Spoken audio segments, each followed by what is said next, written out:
नमस्कार। ज्योतिषीय श्रृंखला की इस कड़ी में आपका हार्दिक स्वागत है।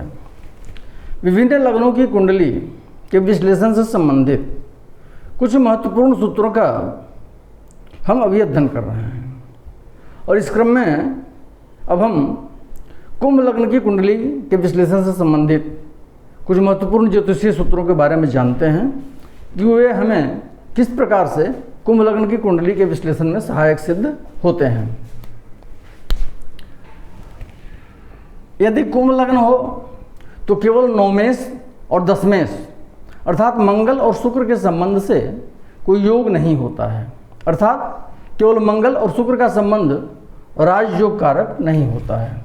कुंभ लग्न की कुंडली में नवमेश और दशमेश, नवमेश कौन है? मंगल, और दशमेश शुक्र, नवमेश शुक्र और दशमेश मंगल।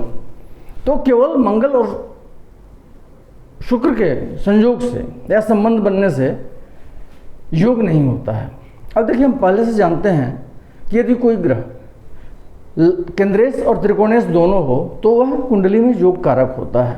जैसे कुंभ लग्न की कुंडली में शुक्र जो है ये योग कारक ग्रह स्वयं में है,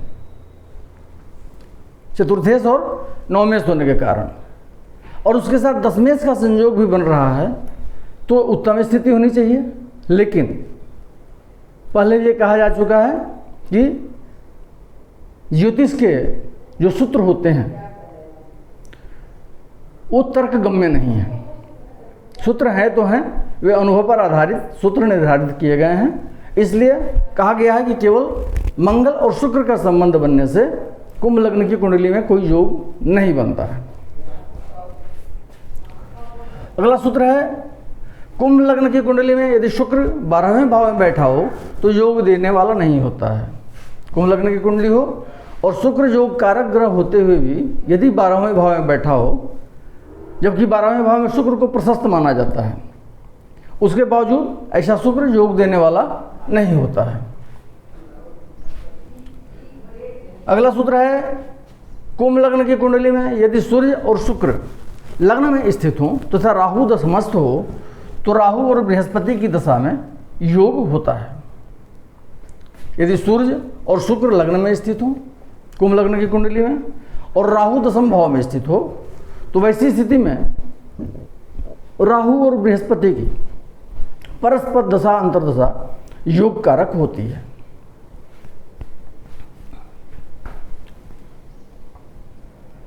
अगला सूत्र है, कुंभ लग्न की कुंडली में यदि सूर्य और मंगल अष्टमस्थ हों तो उनकी परस्पर दशा अंतर्दशा में जातक को दुख होता है, परंतु बुध की दशा योग देने वाली होती है।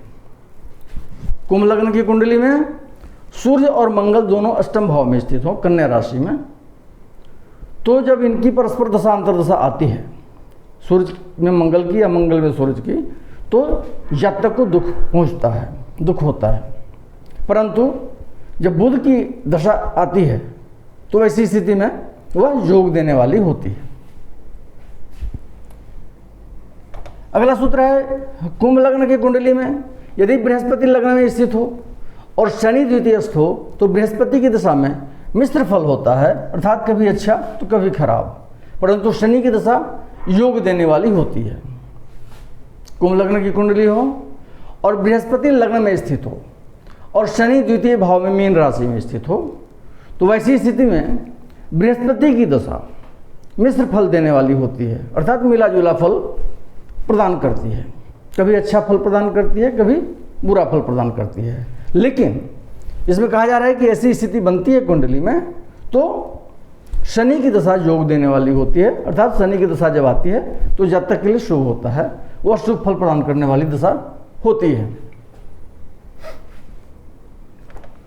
अगला सूत्र है कि कुंभ लग्न की कुंडली में यदि शनि और शुक्र एक साथ धनु राशि में स्थित होकर लाभ स्थान में बैठे हों तो शुक्र की दशा योग देने वाली होती है।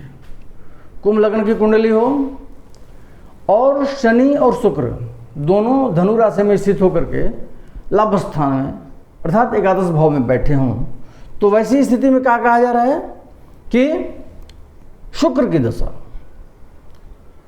जातक के लिए योगप्रद होती है, जातक को अच्छा फल प्रदान करने वाली होती है।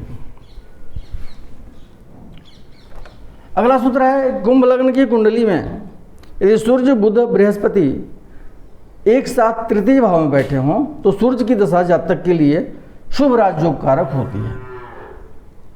कुंभ लग्न की कुंडली में सूर्य बुध और बृहस्पति तीनों एक साथ होकर के तृतीय भाव में बैठे हों अर्थात मेष राशि में बैठे हों तो वैसी स्थिति में सूर्य की दशा जो होती है वह जातक के लिए शुभ राजयोग प्रदान करने वाली होती है।